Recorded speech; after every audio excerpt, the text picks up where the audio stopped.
Hello, I'm Ronald Day, Associate Vice President of the David Rothenberg Center for Public Policy, and welcome to Both Sides of the Bars, a discussion-driven show that examines the criminal justice system from various perspectives, including from those most impacted by the system.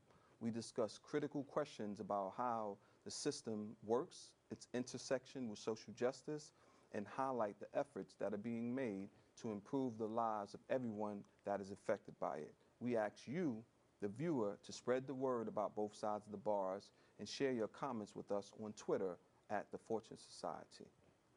So today I have with me two guests that are going to discuss the issue of criminal justice debt. So I'm going to introduce you. So I have Mitali Negrecha, who was a Senior Director of Policy at the Fortune Society, and she's now an attorney in private practice. And I have with me also Mr. Antoine O'Gara. Yes. Is that correct, Mr. O'Gara? Yes. Who is currently a participant at the Fortune Society and who has been impacted by the issue of criminal justice debt. So what I want to do first is turn it over to Mitali so that you can frame the discussion for us around criminal justice debt. I know that you wrote a couple of papers, co-authored a couple of papers, and one of them is When All Else Fails, Finding the Family, which I found to be a pretty provocative title. So why don't you just tell us a little bit about criminal justice debt from the perspective of framing it for our audience? Sure. So criminal justice debt refers to fees and fines that are charged to people when they're involved in the criminal justice system. Yes. And over the last few years, I and others have written about how this debt impacts individuals' reentry experience. And what we've found is that these debts are not insignificant, that the court fees and the probation fees and the child support add up to a significant amount of money. Sure. And it's very difficult for people to pay when they've been in prison for some time. And so we found that there's significant reentry impact because individuals come home from incarceration and they're trying to get back on their feet. Yes. And this is one major stressor as they're still looking for a job and dealing with, the discrimination that they face because of their record and all the other sort of issues we know that impact people when they're coming home. And in this particular paper, the one that you mentioned, we talk about how in addition to the reentry impact of this debt, Yes. that individuals, family and friends are also impacted. And so, their family and friends really want to support their loved ones. And so they end up helping the person pay and otherwise support them so that their loved one doesn't end up facing driver's license revocation or warrants, arrest, incarceration, and the other sort of penalties involved associated with criminal justice debt. Got it. How does the issue impact families, which is something that your paper focused on? So what we found is that, as I referenced a bit, that in about 70% of the individuals we spoke to, so this paper really is individual stories, and so we interviewed about 40 people in New York and New Jersey, and we found that 70% were relying on their family and friends to help them with their criminal justice debt. And so we're talking about a number of people, about 15, who said they were living with their family and friends. A good number, I think it was around 12 out of the 39, said they were actually getting money from their family and friends. And the reason this is all the more significant is a lot of people who are returning home from incarceration are going back to communities that are also financially stressed and poor. And so you have people who are also trying to make ends meet now, supporting this person that they love so that they don't end up in trouble again. And so we really wanted to sort of shed light on this broader impact in society. Got it. So Antoine, you're someone who has experienced personally criminal justice debt. Can you tell us from your experience, what occurred and kind of like frame the issue from your perspective? Okay, like when individuals get incarcerated, we're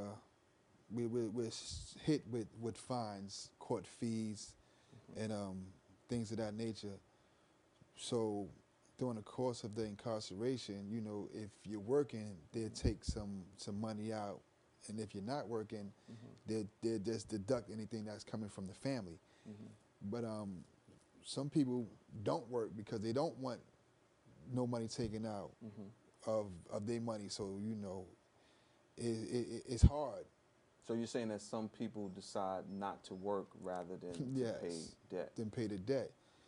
Well, because it's. What about your experience? Well, my experience is it was hard for me. You know, I didn't have that much support. I had family support as far as carrying letters and things, visits, but as far as the money situation, it was tight. Like parents is retired, so they on fixed incomes. You know, the spouse is like, you know, got to take care of the child, so you don't want to take out the kid's mouth. So you know, you tend to.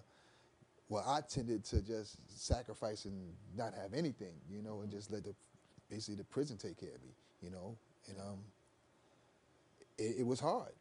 It was hard, and then to come home and still accumulated a debt for child support, the court fines that wasn't able to be paid due to not having the work, and the restitution being an extensive amount and continue to go up if you can't pay, like interest, like so you know, it was hard on me. So you had child support, any other debt that was associated with your involvement in the criminal justice system? Yeah, I was on ankle monitor. They charged me for being on the ankle monitor. Can you explain that a little bit for the audience?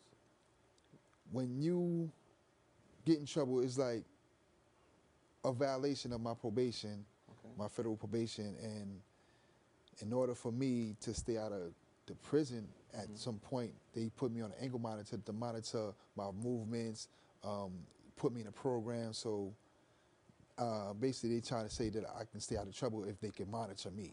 So it was an ankle bracelet? Yes, it's an ankle bracelet. They tie it around your ankles, and they charged me for it. Okay. What were the fees associated with that?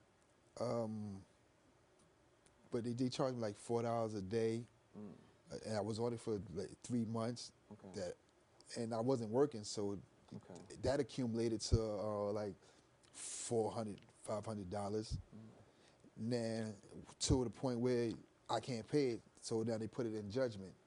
So now I'm in judgment, so my credit's gonna be messed up now because I can't afford to pay that right off the bat.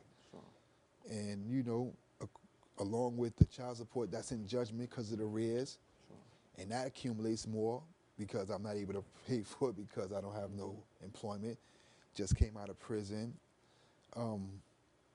Like she said, they frown upon individuals that's come home from prison with the records, the extensive criminal history, you know. So it'd be challenging to find jobs. So when you get the minimum wage job, like I did, it wasn't enough to even to support myself or pay the child support. So I'm still in a bind, you know.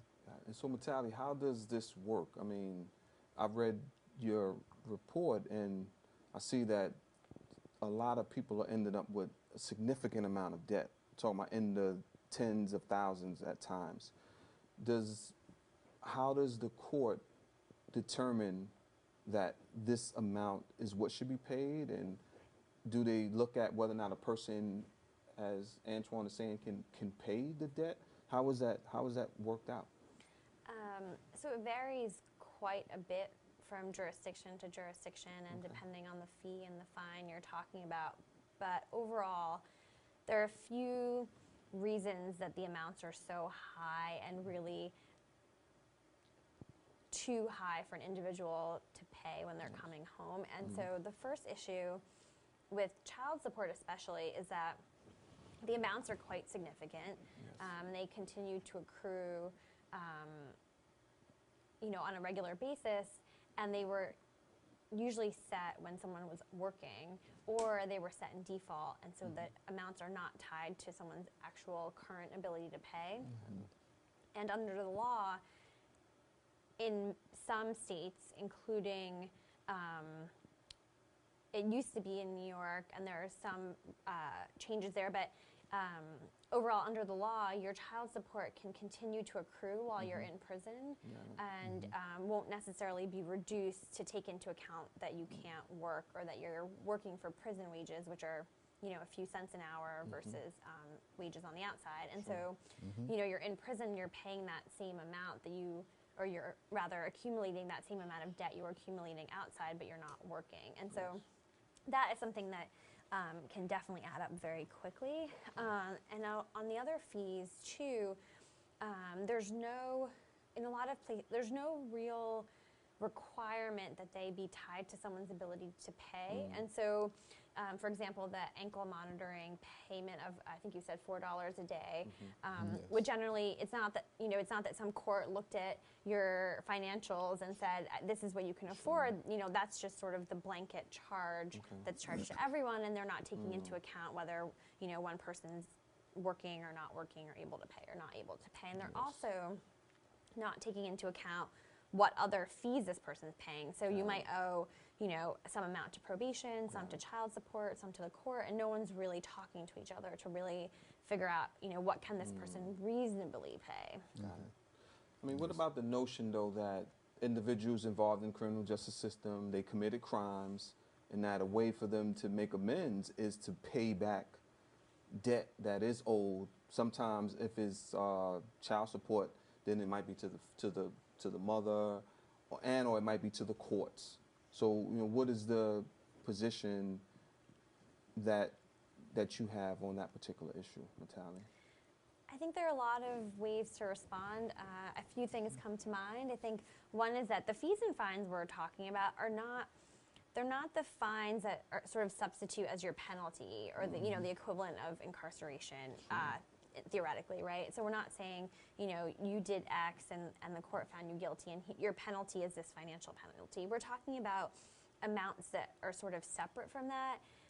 And it's really a new phenomena that we've sort of decided that people who are in the system should sort of subsidize the cost of the system. Yes. And so what we're really saying is that, you know, this was a new policy that became popular over the last 30 to 40 years, and let's really look at whether that's working and makes sense. And you know, you can see the kind of appeal in saying, if you're in the system, you should pay for it. But practically speaking, how is this playing out for people? Because we're also saying we want people to go into the criminal justice system and come out and become productive members of society, and this debt doesn't help people get there. It's overwhelming, and it's not, you know, it's not rationally tied to individuals' experiences and ability to pay when they come home. I mean, how is it playing out? How is it playing out for you, Antoine? It's rough, but I'm making it due to my help at the Fortune Society that I'm getting. They got a great family service program that helped me find ways to counter how to get the child support reduced, you know, and that helped. That helped a lot, like drastically. So that took a little pressure off me. They have a program in there that helps me work, so I get some hours, 2 hours a day, you know, 5 days a week, bi-weekly. So, you know, I'm able to pay some child support payments, pay some restitution payments. So I'm not running. So that's my whole thing. Like, some people, like, they run from the debt that they accumulate, and I'm not running. So basically, I'm running head on with it. Okay. So you're addressing the issue. But what about the idea that some people say this is debt that you incurred based upon your involvement in the criminal justice system? Do you think that's a fair view? No, I don't. Because you did a crime. Of course, I did a crime. Sure.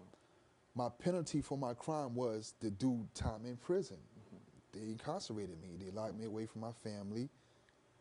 But then they charged me for it, which I don't see that to be right. But I don't make the rules, but I'm subjected to have to deal with them one way or another. You know, if I don't pay, I'm going back to prison. Yeah. You know, if I pay, then I did time and I paid y'all. You know, so overall it's just difficult to deal with. You know, some people ain't strong enough to deal with it. Some people are. I guess I'm fortunate to be one of the stronger individuals to deal with it, you know. Got it. What about the notion, Mitali, that some jurisdictions have been, in as much as they can, trying to garnish people's wages and has been very forceful in trying to secure the funds that are owed to them? I mean, is there a way that they can just say this debt is relieved without it being paid, or are these jurisdictions, municipalities, and so forth really looking forward to, as much as possible, receiving those funds? There are absolutely ways for jurisdictions on a lot of the debt to make it more reasonable and to help people sort of either pay or to reduce the amount so that people can pay. It really does depend probably on the fee and the place. But overall, there are things we can do to make this easier and better. Yes. And I think, you know, when you look at the stories of the people that we talk to, it is these punishment mechanisms and these enforcement mechanisms that are impacting people's lives and making them turn to their family to be able to pay it all. And so, you know, one interview comes to mind, you know, where an individual had a 4th grade reading level, you know, and you know, talked a lot about just how overwhelming the whole system was, and you know, how he couldn't really understand even, you know, when the child support was due, or you know, what the process was in court, or couldn't make arguments to explain to the judge, for example, that he couldn't pay. And, you know, over 30 years had struggled with addiction, and he would work. He would, you know, here and there would have jobs. And he would say that, you know, the child support was just so high and the garnishment took away so much of the check that it just seemed so frustrating to work at all. And it seemed so frustrating and overwhelming to feel like you were ever going to come out from under this. And I think absolutely there are ways we can do that better, and you know, really focus on what people can really afford, not, you know, what they can afford by asking their friends, or what they can afford by couch surfing and then putting all their money towards this, and to really think critically about, you know, how to do this in a more fair way. Yeah. I mean, this has been referred to as the new punishment regime, and it's very stealth in the practice. How widespread is this issue? I mean, how known is it as well to criminal justice policy folks? You know, it's hard to say how widespread it is. I could tell you that when I did the research for this paper, what we did was we went to agencies like Fortune and similar programs in New York and New Jersey, and we just asked them to talk to clients who had some experiences with debt. And it's not like it was hard to find people. I mean, very quickly they were able to, you know, find clients in the building who were willing to talk to us about this. And so I think if that's any indication, it's pretty prevalent as an issue for people. You know, as to how much people are thinking about it, I think people are talking about it more and more. And I think actually there is some recognition, you know, across the political spectrum and in a lot of different circles that this is an issue. And I think people are thinking, you know, more about, you know, how can we forgive child support debt if it's, you know, accumulated to $20,000, and how can we work creatively to make sure that the child is taken care of, but also that this person isn't, you know, ruining his credit and sitting with all this debt and stress. And how do individuals and families get support to address this issue? Antoine, you mentioned the help that you got at the Fortune Society. Are there other places, firms that helped out? Is there any other assistance that you received? Well, public assistance that helps out because, you know, doing to me just being released from prison, I don't have no medical, so, you know, that helped me. So I don't have to pay the extra high co-pays and all that to go see a doctor, make sure that I have my medicine, you know, because people come out of there with high blood pressure from the stresses, things. You know, it helps me with with food, you know, because I'm not working currently, but, well, not working to where I'm getting a hefty check, you know, to be able to take care of a lot of responsibilities that I have. But I don't want to be a burden on my family, so I do little things to make sure that I'm just not there. Like, you know, I'm just not sitting around. I'm doing things that the Fortune Society, as far as like employment services. You know, they have employment services that help you get jobs, prepare you for interviews, job interviews, send you on job interviews. You know, they got stipend programs that which I'm enrolled in. They give me the 2 hours a day for 5 days a week. Give me by pay. You know, so I'm taking advantage of the opportunities that's presented to me through Fortune Society, and there's a lot of opportunities that they do have, and people need to take advantage of it, you know, because the debt situation is rough.